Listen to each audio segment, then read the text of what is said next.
Welcome everyone to my 10th episode. I wonder if at some point I'll hit 100 episodes.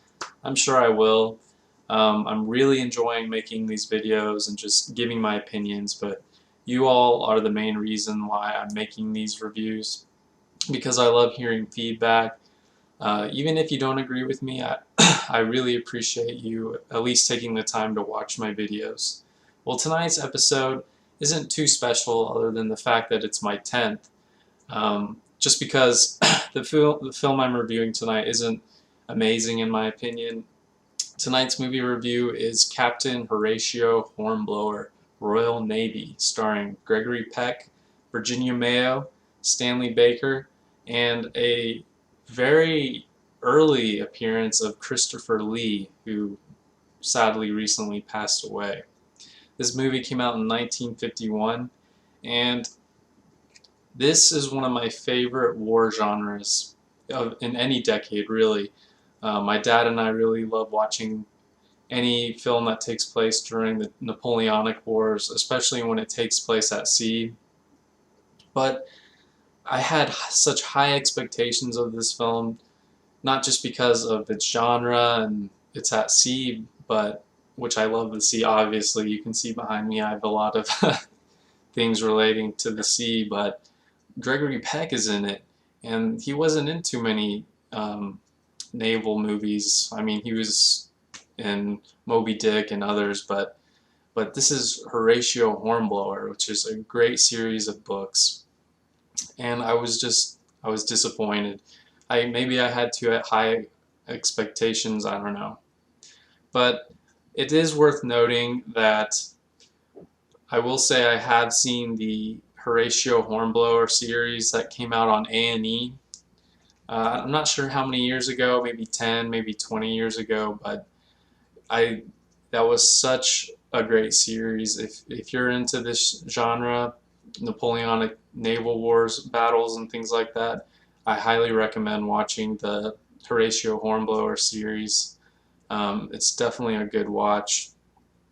Another well, I'm also comparing this to other uh, movies from that time. A good one to compare it to is The Hamilton Woman, which I love that film. It has Laurence Olivier, and that movie is about Lord Nelson, who was arguably the greatest naval uh, captain of all time in British naval history. And that movie is just a great watch. It has good action scenes, good background information. You learn a lot from watching it about Lord Nelson, and it's just a really fun movie to watch. And I mean, Laurence Olivier is great. Gregory Peck is great too, but this movie just, I'll get to why I didn't really care for it much in a second. And then recently I rewatched Master and Commander with Russell Crowe, and that is an awesome modern film about during the naval battles of the Napoleonic War, and that is definitely worth watching as Master and Commander. I love that movie too. So I will say things that I did like about this movie. I already mentioned it comes from a series of books about Horatio Hornblower, who climbs his way through the rankings of the British Royal Navy. And this movie, I'm not going to talk about the plot too much because, of course, it takes place at sea and there's a lot of fighting the French. And, well, actually, did they fight the French?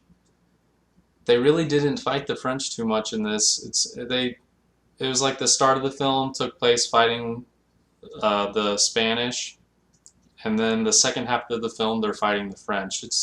You'll understand when you see the movie. But pros of this movie are the fighting scenes, the battle scenes are fantastic. In fact, most of the movie is fighting. I would definitely say that this is an action movie because most of it is just hardcore battling, cannons going off all the time, and they put a lot of detail into these cannon fights, and I thought that was an excellent part of the film. And Gregory Peck actually came out of his acting comfort zone and was given this role as a swashbuckler. And it's really funny. I think there's only one sword fighting scene with Gregory Peck in it, but it's worth noting. So keep your eyes open for that if you decide to watch this movie.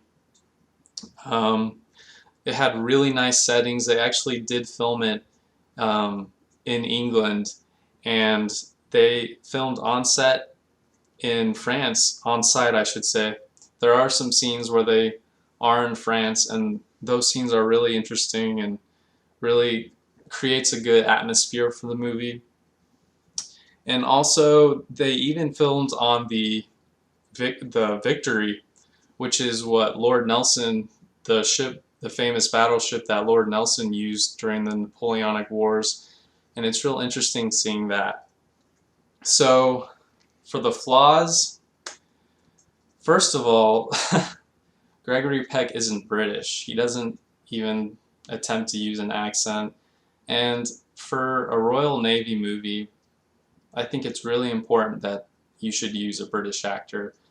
But I find myself wondering who at this time could have been Horatio Hornblower in this film.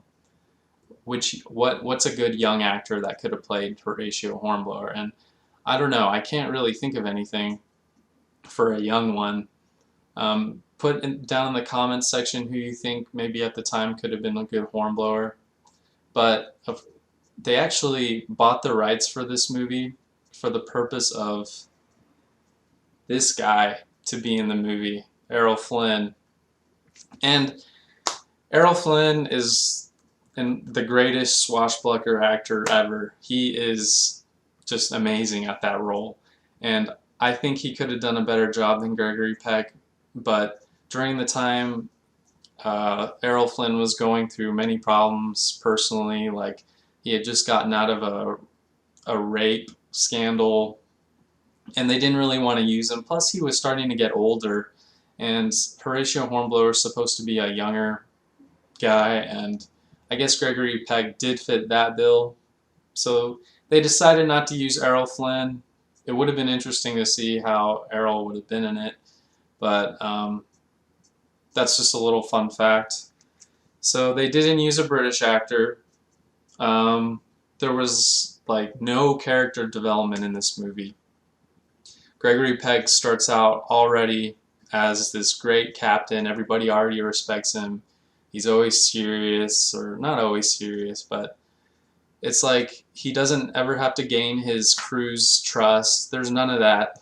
Like if you watch the A&E Horatio Hornblower series, you'll see a lot of character development in that, and you really love the Hornblower character. Whereas in this, it's like, okay, he's a great captain. All right, we get that. And then there are plenty of other swashbuckler films like Captain Blood where there's a lot of character development, and this movie, like, it's just a lot of action, a lot of battling, a lot of fighting, which is fine. Those were good scenes, but I would have liked to have seen more character development. Virginia Mayo, she's not British either, and she just didn't bring anything special to the film. She's just this blonde who he falls in love with, of course.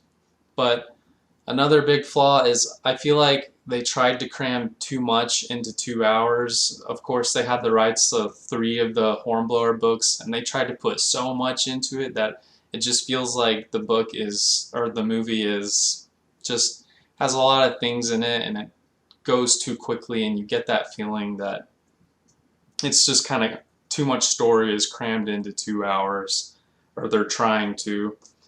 And for this film, I am going to rate it 2.5 stars.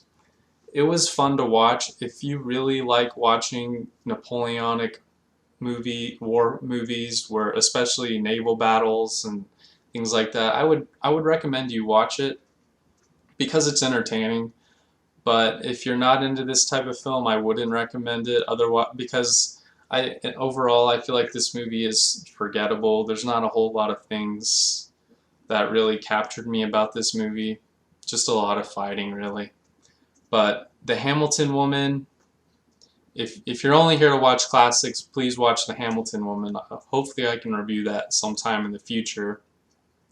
So watch The Hamilton Woman But if you do like this genre, watch it. Thanks guys for being with me. I know 10 episodes really isn't that much, but I do put a lot of time and effort into making these videos.